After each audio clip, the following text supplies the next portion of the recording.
एक शहर में रेखा अपनी बेटी लक्षिता के साथ रहती थी। रेखा के पति का देहांत हो चुका था।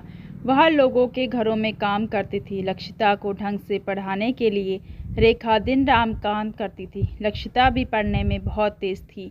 एक दिन जब रेखा घर आती है, लक्षिता, माँ देखो, मुझे स्कूल से इनाम में ये ट्रॉफ़ी मिली है, ये स्कूल में फर्स्ट आई हूँ।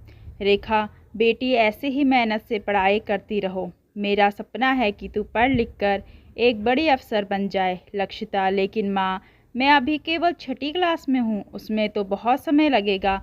रेखा, कोई बात नहीं बेटा, बहुत मेहनत करके तुझे पढ़ाऊँगी, तू चिंता मत कर, बस मन लगा कर पढ़।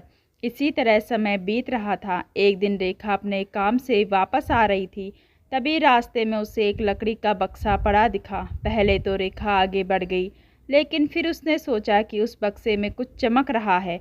रेखा ने डरते डरते उस बक्से खोला तो उसमें बहुत सारे सोने के जेवर थे। रेखा को अपनी आंखों पर विश्वास न हुआ।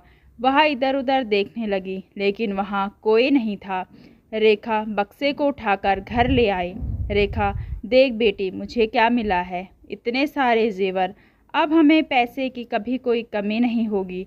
लक्षिता, माँ, ये कहाँ से आए? रेखा, बेटी, ये यह लगता है भगवान जी ने हमारे दुखों को दूर करने के लिए भेजे हैं, लेकिन तू इसके बारे में किसी से कुछ मत कहना। रेखा बक्से को संभालकर छुपा कर रख देती है। अगले दिन उस बक्से में से एक अंगूठी निकालकर बाजार में एक सुनार की दुकान पर बेचने जाती है।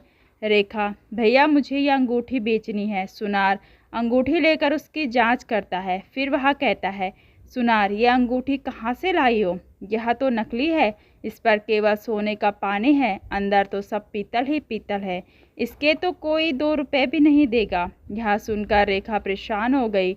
रेखा, एक का करो सेठ जी, यह मुझे वापस दे दो। सुनार, लेता है? तुझे पैसों की सख्त ज़रूरत है।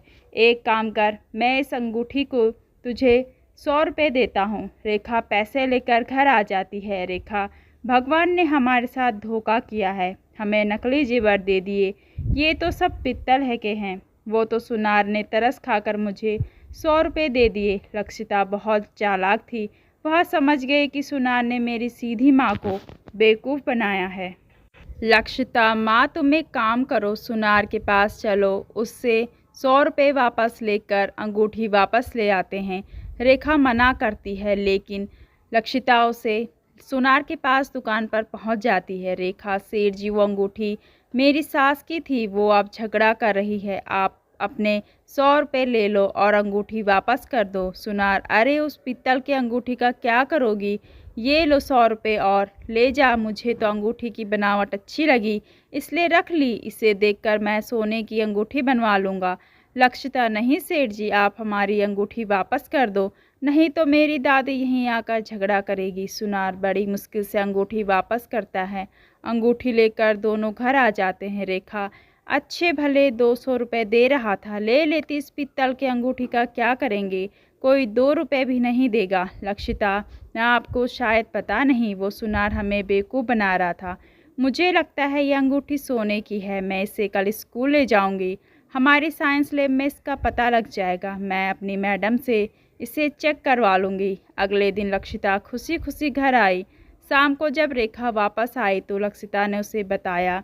लक्षिता, माँ, ये अंगूठी सोने की है, उस सुनार की नीयत खराब हो गई थी, मेरी मैडम ने चेक करके बताया कि यह असली सोने की है और इसमें जरा भी मिलावट नहीं है।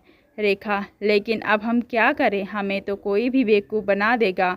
लक्षिता, माँ, इन गहनों को रखे रहने दो, जब मैं पढ़ लिख कर बड़ी हो जाऊंगी तब इन्हें बेचेंगे, तब तक इनकी कीमत भी बढ़ जाएगी और कोई हमें बेवकूफ़ भी नहीं बना पाएगा। इसी तरह कई साल बीत जाते हैं। लक्षिता की पढ़ाई पूरी हो जाती है और पढ़ाई पूरी होने के बाद वह ज्वेलरी डिज़ाइनिंग का कोर्स करती है। उसके बाद वह कुछ गहने बेचकर मार्केट में एक दुकान खरीद लेती है। फिर दुकान के पिछले हिस्से में सोने के कारीगरों को नौकरी पर रख लेती है। इसके बाद वह गहनों को पिघलाकर सुंदर सुंदर गहने बनवाकर दुकान में सजा देती है। लक्षिता और उसकी माँ दोनों दुकान पर बैठ जाती है। लक्षिता नए नए डिज़ाइन के गहने बनवाती, जिससे उसके गहने हाथों हाथ बिक जाते। कुछ ही दिनों में उनकी दुकान अच्छे चलने लगती है। एक दिन दुकान पर वही सुनार आता है। सुनार, बेटी क्या तुम मेरे लिए गहने डिज़ाइन कर दोगी? मेरे पुराने डिज़ाइन के गहने कोई नहीं खरीदता। लक्षिता, जी नहीं, आप सोने को पीतल के भाव में खरीद कर लोगों को बेवकूफ़ बनाते हो। हमें आपके साथ कोई काम नहीं करना। सुनार, नहीं बेटा, मैं ऐसा नहीं करता। रेखा, सेठ जी आप भूल गए, मैं एक बार आपकी दुकान पर आई थी।